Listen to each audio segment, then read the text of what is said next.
Bonjour à tous, bien-aimés. Je vous invite à une lecture dans 2 Pierre, chapitre 1. Je vais commencer à partir du verset 2. Il dit ceci, que j'ai choisi la version du Semeur, la Bible du Semeur. Il dit que la grâce et la paix vous soient données en abondance par la connaissance de Dieu et de Jésus notre Seigneur. Par sa puissance, en effet, Dieu nous a donné tout ce qu'il faut pour vivre dans l'attachement au Seigneur, en nous faisant connaître celui qui nous a appelés par la manifestation de sa propre gloire et l'intervention de sa force. Ainsi, nous bénéficions des dons infiniment précieux que Dieu nous avait promis. Il a voulu par ces dons vous rendre conformes à ce que Dieu est, vous qui avez fui la corruption et que les mauvais désirs font régner dans ce monde.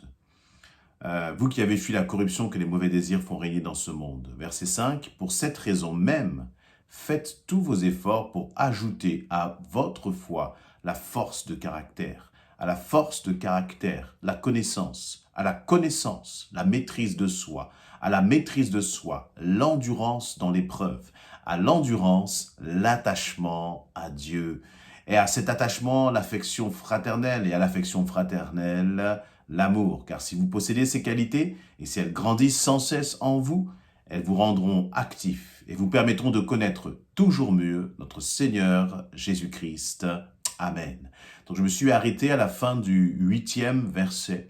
Et donc Pierre écrit cette lettre, cette épître, qu'on va appeler une lettre circulaire et qui va passer d'église en église et qui maintenant nous parle aujourd'hui à nous, cette église du 21e siècle, où le Seigneur nous parle et nous dit bien ceci, verset 3, par sa puissance, en effet, Dieu nous a donné tout ce qu'il faut pour vivre dans l'attachement au Seigneur. Dans l'attachement au Seigneur. Et ce qui est intéressant, c'est que ce premier verset, donc ce verset 3, va commencer, et comme un verset un peu chapeau, il va dire, par sa puissance, Dieu a la capacité de vivre dans l'attachement au Seigneur. Premièrement, ça pose là justement ce qu'est la foi chrétienne. La foi chrétienne, ce n'est pas simplement une tradition. Ce n'est pas simplement une religion, mais c'est quelque chose de bien plus profond que cela. La foi chrétienne, c'est d'être attaché au Seigneur, attaché à notre Dieu. Dans cette expression attachement au Seigneur, donc de ce verset 3, il y a 2 dimensions. Il y a vraiment l'attachement, c'est-à-dire un acte d'amour, un acte de soumission volontaire, où on a le désir d'être attaché. Et en même temps, c'est pas attaché à n'importe qui. C'est pas seulement attaché à un ami comme on pourrait l'être dans notre vie de tous les jours, dans notre quotidien, mais c'est attaché à quelqu'un que l'on appelle Seigneur. C'est-à-dire à quelqu'un pour lequel on décide volontairement de se soumettre. Attaché au Maître, attaché à notre Roi, attaché à celui que nous reconnaissons comme étant au-dessus de nous et comme étant celui que nous désirons servir, être attaché au Seigneur. Et parfois dans nos combats, dans les épreuves que nous traversons dans notre vie de tous les jours, il peut nous sembler presque incroyable d'être capable, d'être en mesure d'accomplir la volonté de Dieu. On pourrait se dire, mais lorsque je regarde à moi-même et je vois mon caractère, je vois toutes mes faiblesses, je vois par exemple j'allais dire ma propension à me laisser aller à la colère, la facilité que j'ai peut-être à me laisser aller à la colère, ou tu peux te dire la facilité que tu as à te laisser aller au mensonge ou à l'impudicité ou à d'autres choses. Et parfois, face à tes réactions, face à ton manque de détermination, tu te dis, mais je n'arriverai pas à suivre mon Dieu. J'ai les sentiments, j'ai le désir, j'ai un désir d'attachement, mais je n'arriverai pas à le suivre, Seigneur. Je n'arrive pas, c'est au-delà de mes forces. Mais je crois que la réalité, elle est tout autre. La réalité, c'est ce que Pierre nous dit, c'est que Dieu t'a donné tout ce qu'il faut pour vivre dans l'attachement au Seigneur.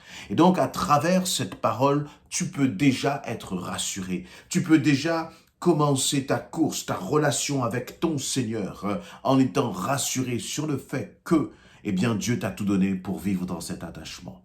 Et je crois même qu'il y a, peut-être que tu te poses même des questions sur le baptême. Ça fait longtemps que tu es là, que tu aimes le Seigneur, tu as envie d'aller plus loin, mais tu te demandes, mais Seigneur, si je prends cet engagement de vivre avec toi toute ma vie, est-ce que je serai en mesure, est-ce que je serai en capacité de tenir cet engagement? Je me sens si faible, Seigneur.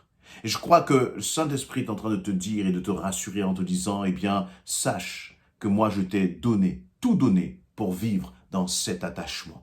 Et donc le Seigneur n'attend pas simplement des efforts, n'attend pas tout de notre chair, de notre propre capacité, mais il nous dit, je vous ai donné les armes, je vous ai donné le moyen, je vous ai donné la capacité de vivre dans cet attachement jusqu'à mon retour, en fait. Et à travers cela, nous sommes rassurés. Cependant, il y a aussi un autre point qui est important, c'est-à-dire qu'au verset 4, Pierre va dire, ainsi nous bénéficions des dons infiniment précieux que Dieu nous avait promis. Il a voulu par ces dons vous rendre conformes à ce que Dieu est. Vous qui avez fui la corruption, justement. Et là aussi, c'est intéressant parce que si on lit rapidement, on pourrait juste comprendre, ainsi nous bénéficions des dons infiniment précieux que Dieu nous avait promis. Et si on s'arrête là, on pourrait dire, merci Seigneur, tu m'as donné des dons, enfin bien sûr, tu m'as offert beaucoup de dons, de choses merveilleuses, etc. Mais attention, les dons là dont le Seigneur est en train de nous parler, ce sont des dons pour nous aider à devenir conformes à Dieu. Ce ne sont pas des dons pour être plus riches, plus prospères, plus de confort, mais des dons qui nous permettent justement d'avoir cette transformation en nous. Ces dons qui nous permettent justement de maîtriser la colère. Ces dons qui nous permettent de pardonner les autres. Ces dons qui nous permettent d'avoir une réelle transformation dans nos vies. Et ça, ce sont les dons les plus riches que nous pouvons hériter. L'or et l'argent, cela part, cela disparaît, cela se détruit, cela perd de sa valeur. Mais être attaché à Dieu, vivre en conformité avec Dieu, cela a une valeur qui est inestimable, inestimable. Et le Seigneur nous dit qu'en tant qu'enfant de Dieu, dans ce verset 4, nous bénéficions de ces dons. Et donc, je crois qu'il faut considérer cela. Considérer, ne pas toujours regarder à nos faiblesses, mais de dire, Seigneur, je te remercie, parce que en fait, tu m'as donné la capacité, tu m'as donné les dons qui me permettent justement de devenir conforme à toi, de te ressembler, Seigneur. Et cela, quelles que soient les circonstances, quelles que soient les difficultés. Et lorsque d'ailleurs nous pensons à notre Seigneur, l'une des caractéristiques de Jésus lorsqu'il était sur cette terre, c'était son obéissance parfaite au Père. Et donc, Dieu nous a donné la capacité de marcher dans l'obéissance parfaite au Père, justement comme le Fils l'était. Et donc, nous ne pouvons plus utiliser les circonstances, les épreuves, les difficultés en disant « c'est trop dur, c'est trop difficile de ressembler à Christ ». Non, parce que Christ a tout prévu. Il t'a pourvu de cette capacité justement pour lui ressembler. Dans ton couple, dans tes relations avec ta famille, dans les relations dans l'église, dans les relations avec ton voisinage, sur ton lieu de travail, quelles que soient les attaques, quelles que soient les difficultés, Dieu t'a donné tous les dons nécessaires pour que tu puisses être un enfant de Dieu obéissant au Seigneur. Obéissant au Seigneur. Alors, bien sûr, cela ne veut pas dire que cela va tomber comme cela du ciel. Mais au verset 5, il y a une précision. C'est-à-dire après ces paroles d'encouragement, après ces paroles qui nous permettent de réaliser qu'en Christ, nous avons toute la force et la capacité d'être des chrétiens agréables à notre Père. Et il nous rappelle tout de même que nous avons des efforts à faire. Voilà, il nous a dit, pour cette même raison, faites tous vos efforts pour ajouter à votre foi la force de caractère. Et à la force de caractère, la connaissance. À la connaissance, la maîtrise de soi. À la maîtrise de soi, l'endurance dans l'épreuve. Et à l'endurance, l'attachement à Dieu. L'attachement à Dieu. Et donc, on voit qu'à la fin de ce verset 6, on revient encore à cette notion du verset 3 qui nous disait, eh bien, Dieu t'a tout donné pour vivre dans l'attachement. Et puis donc, c'est pour ça que je parlais tout à l'heure d'une sorte de verset chapeau, verset 3. Et ensuite, les autres versets sont là pour creuser cette notion justement d'attachement. L'attachement à Dieu, c'est premièrement de réaliser que Dieu m'a tout donné pour que je puisse m'attacher à lui. Pour que justement la chair, les désirs de la chair, l'affection de la chair, mes passions puissent tomber justement. Parce que parfois elles sont souvent un obstacle à mon attachement au Seigneur. Mais Dieu dit, je t'ai donné la capacité. Et peut-être qu'il y en a qui vont écouter ces paroles et tu as des addictions. Il y a des choses dans ta vie où tu dis c'est plus fort que moi. Mais si tu fais confiance au Seigneur, eh bien, le Seigneur va te libérer, te délivrer et te permettre d'entrer dans cette réelle nouveauté de vie. Et c'est pour cela qu'il nous est dit justement au verset 5, il nous est parlé, faites tous vos efforts pour ajouter à votre foi la force de caractère. Donc c'est comme s'il nous disait, la première étape c'est de croire. La foi, est-ce que tu crois justement que Dieu te donne la capacité de vivre en conformité à sa parole, de vivre dans l'attachement au Seigneur? Ça, c'est un acte de foi. Ce n'est pas quelque chose qu'on doit te prouver, que le Seigneur va te prouver. Mais il te dit, je t'ai donné tout ça. Je t'ai donné cette capacité. Est-ce que tu le crois? Il y a un acte de foi. Mais ce n'est pas parce que tu le crois que les choses vont encore une fois tomber du ciel comme ça. Mais dit, faites tous vos efforts, verset 5, pour ajouter à votre foi la force de caractère. Donc, il y a quelque chose, il y a un don là que le Seigneur va te donner. Et je crois qu'il doit être une des caractéristiques du chrétien, justement, c'est la force de caractère.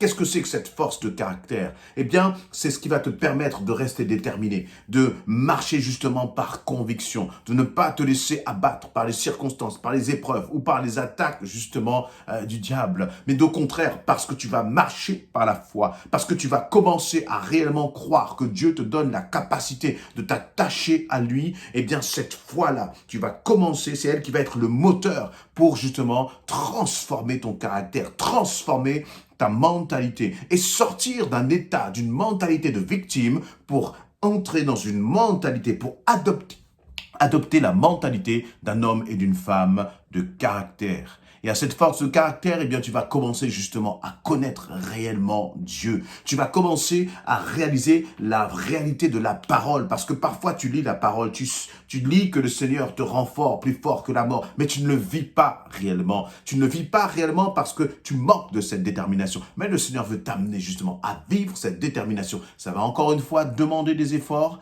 Mais je crois que le Seigneur t'emmène sur ce chemin de la transformation, une force de caractère. Et laissez-moi vous dire, bien-aimés, que dans ces temps de la fin, dans ces temps d'anxiété, où tout est instable, il va falloir que nous soyons des hommes et des femmes en Christ qui ayons cette force de caractère. Et lorsque je parle de force de caractère, ce n'est pas une force de caractère, j'allais dire naturelle. Ce n'est pas quelqu'un qui a un fort caractère, une forte personnalité, mais c'est quelqu'un qui est transformé et qui a des convictions maintenant en Christ. Et là, il y a dans cela une dimension qui est spirituelle, qui est surnaturelle. Nous ne parlons pas d'une qualité naturelle, mais nous parlons là vraiment d'une transformation de notre caractère qui va faire que tu vas dire non au péché, tu vas dire non à la tentation, tu vas dire non à la colère, à l'égoïsme, à la rancune peut-être, tu vas dire non à la timidité, mais tu vas développer cette force de caractère. Et plus tu vas développer cette force de caractère en Christ et par Christ, plus tu vas comprendre justement ce que la parole de Dieu est en train de t'enseigner. Et il nous est dit ensuite, il va parler de la maîtrise de soi, et je veux aller rapidement, et de l'endurance dans l'épreuve. Nous avons tellement besoin de cela. Voyez, nous prenons des décisions, et puis à la première vague d'épreuves, nous abandonnons. Alors que là, le Seigneur te dit, eh bien, si tu réalises pleinement que tu as tous les outils et tous les dons, que Dieu t'a donné la capacité, c'est ce qui va te permettre d'endurer justement, de tenir ferme, même dans l'épreuve. Et au final, c'est à l'endurance, l'attachement à Dieu. C'est-à-dire que l'attachement à Dieu, ce n'est pas une simple parole, ce n'est pas un simple chant, ce n'est pas un simple beau chant que tu aimes et où tu vas dire « Seigneur, je m'attache à toi » ou je ne sais quoi. C'est bien plus puissant, bien plus profond que cela, l'attachement à Dieu. L'attachement à Dieu, il se manifeste après l'épreuve. Il se manifeste dans l'endurance, dans vraiment la qualité d'endurance que tu auras, prouvé. Il y a une dimension même de preuve dans l'attachement à Dieu. Et nous le comprenons. Est-ce que ton attachement à Dieu, c'est simplement une petite brindille ou c'est vraiment une corde solide qui fait que tu restes amarré à Christ, attaché à Christ, quelle que soit l'épreuve? Voilà, je vais terminer là, mais soyons fortifiés, soyons encouragés, ne te décourage pas, même si tu sens que, tu es peut-être parfois même dégoûté de toi-même à cause de ton manque de constance dans ta marche avec Dieu, dans ton attachement avec Dieu, mais sois fortifié, parce que le Seigneur te remplit, il te donne la capacité. Maintenant, continue-toi de produire tes efforts et tu verras que cela va porter du fruit dans le nom de Jésus-Christ. Amen.